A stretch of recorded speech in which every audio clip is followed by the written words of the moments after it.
Hey folks, it's Paul Kirch, host and founder of Boss Academy Radio. You can find us at bossacademy.com, and I'm also the president of Websites and Leads at websitesandleads.com. So I encourage you to come check out those two sites.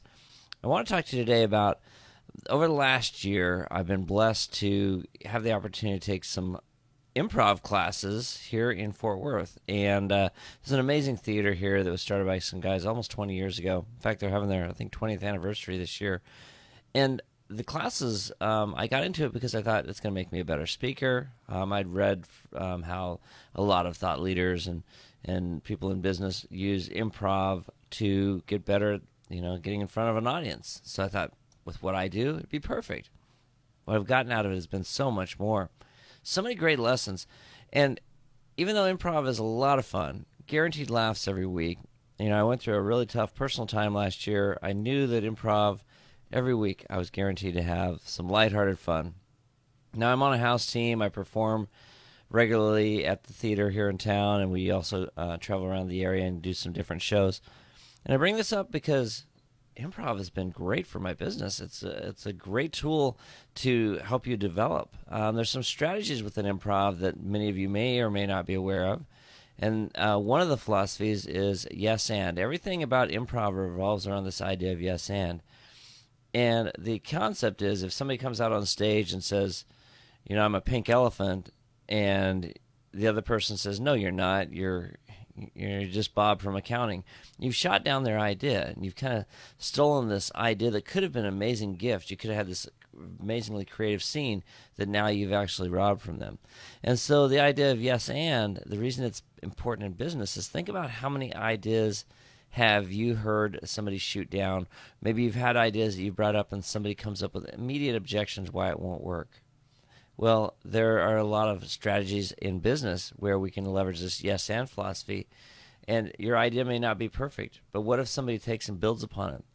Yeah, it's a great idea, and maybe we could do this, or maybe it could turn into this. And so we take a positive spin instead of this negative approach that so many of us tend to have when we're talking about business and even in personal lives. How many times have you shot your friends down, or maybe they've shot down your idea, and it's really frustrating?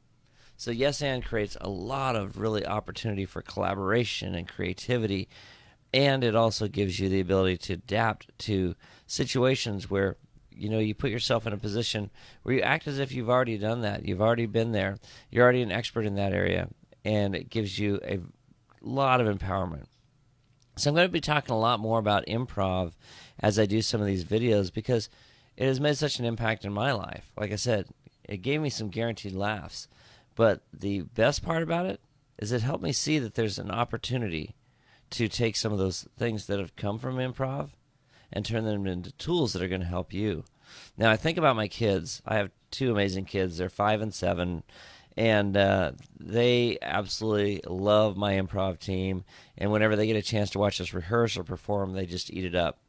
And so what I've learned, though, is that children are just absolutely naturally born for doing improv and doing creative sketches, because that's how they play, right?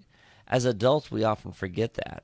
And so improv can give you some tools for creativity and allow you to really flourish and grow. So I've actually been working with my kids to really understand what makes them tick, what makes them creative. How are some of those ideas something we can work together on? Because as an adult, sometimes you don't want to play the kid games, right? Your kids come in and it's like, oh, Dad, will you play with me? So we've been having a lot of fun taking this creative stance and really working on improv together. And so it has turned into a powerful tool from a parenting perspective. But on top of it, the lessons I'm taking away from them is that as adults, we need to find more creative ways, more creative outlets, and different ways of engaging and interacting. And this doesn't mean that we don't take business seriously. This doesn't mean that we screw around or that we don't focus on the important issues. But if we're bogged down with negativity and bogged down with shooting people's ideas down, we're just creating an environment where it leads to somebody's going to be frustrated. Why not find a way of working together, creating some collaboration, and creating some creativity, which makes it fun, but also gets everyone involved in the process. And businesses are leveraging some of these tools. I know the founders at the theater here in town, when they go around and speak to large organizations, those organizations are implementing some of these strategies within their company. So it's making a big impact. So I encourage you, if you have not ever studied or looked up improv or not ever been to a show, check it out. And I'll be sharing some tips and strategies with you that you can leverage in your own business that are basically a foundation from the art of improv, which has been absolutely life-changing for me, and it's something that I encourage anybody out there to get some exposure with. Anyway, hopefully this is helpful. Once again, my name is Paul Kirch. I am the host and founder of Boss Academy Radio. You can find us at bossacademy.com.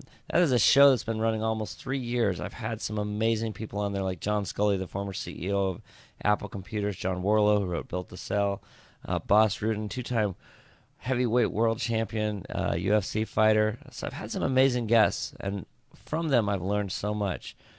And the art of improv is something that's made me a better interviewer, but it's also things that I think about some of these interviews I've done and the lessons I'm learning. It allows me to take that yes and philosophy and make those interviews even stronger. So I encourage you to keep that in mind. And also, if you're looking to take your online business to the next level, come out and check us out at websitesandleads.com. We're going to take you from a static business card website to something that is a lead generation magnet. Take care, and I hope you have a great day.